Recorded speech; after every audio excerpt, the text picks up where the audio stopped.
पश्चिम बंगाल की राजनीति में तृणमूल कांग्रेस के लिए एक और बड़ा झटका सामने आया है।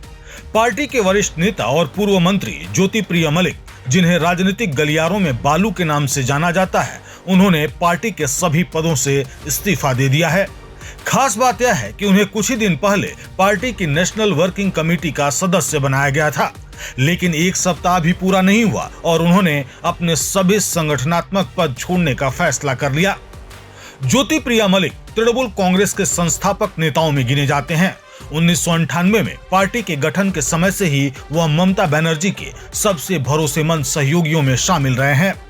पार्टी के संघर्ष के दिनों से लेकर सत्ता तक पहुंचने के सफर में उन्होंने महत्वपूर्ण भूमिका निभाई थी। ममता बनर्जी भी कई मौकों पर सार्वजनिक रूप से ज्योतिप्रिय मलिक की तारीफ कर चुकी हैं। 2026 विधानसभा चुनाव अभियान के दौरान हावड़ा की सभा में ममता ने कहा था कि उनकी कैबिनेट में सबसे अच्छा काम करने वाले मंत्रियों में ज्योतिप्रिय मलिक शामिल रहे हैं। राशन वितरण घोटाले में गिरफ्तारी और जेल जाने के बाद भी ममता बनर्जी ने उनका खुलकर बचाव किया था। उन्होंने कई बार दावा किया था कि ज्योतिप्रिय मलिक को राजनीतिक साजिश के तहत फंसाया गया है। यही कारण था कि पार्टी ने उन्हें फिर से चुनावी मैदान में उतारा। हालांकि इस बार उन्हें जीत नहीं मिली। चुनाव के बाद से ज्योतिप्रिय मलिक सार्वजनिक जीवन में अपेक्षाकृत कम सक्रिय दिखाई दिए। इसके बावजूद हाल ही में उन्हें पार्टी की राष्ट्रीय कार्यकारिणी में शामिल किया गया था, लेकिन अब अचानक उनके इस्तीफे ने राजनीतिक हलकों में नई चर्चा छेड़ दी है। अपने इस्तीफे के पीछे ज्योतिप्रिय मलिक ने स्वास्थ्य संबंधी कारण बताए हैं। उनका कहना है कि उनका ब्लड शुगर का स्तर 350 से ऊपर है और किडनी की समस्या भी गंभीर हो चुकी है। ऐसी स्थिति में वे पार्टी की गतिविधियों में सक्रिय भूमिका निभाने में सक्षम नहीं है, इसलिए उन्होंने सभी पदों से इस्तीफा देने का फैसला किया।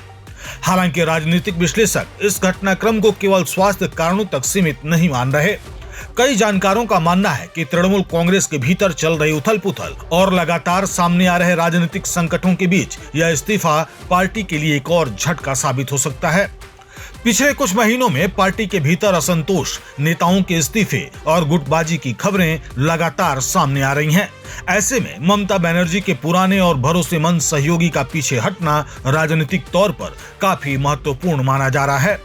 अब सबसे बड़ा सवाल यही है कि क्या यह केवल स्वास्थ्य कारणों से लिया गया फैसला है या फिर बंगाल के राजनीति में कोई बड़ा बदलाव आकार ले रहा है। फिलहाल तृणमूल कांग्रेस की ओर से इस इस्तीफे पर कोई आधिकारिक प्रतिक्रिया सामने नहीं आई है।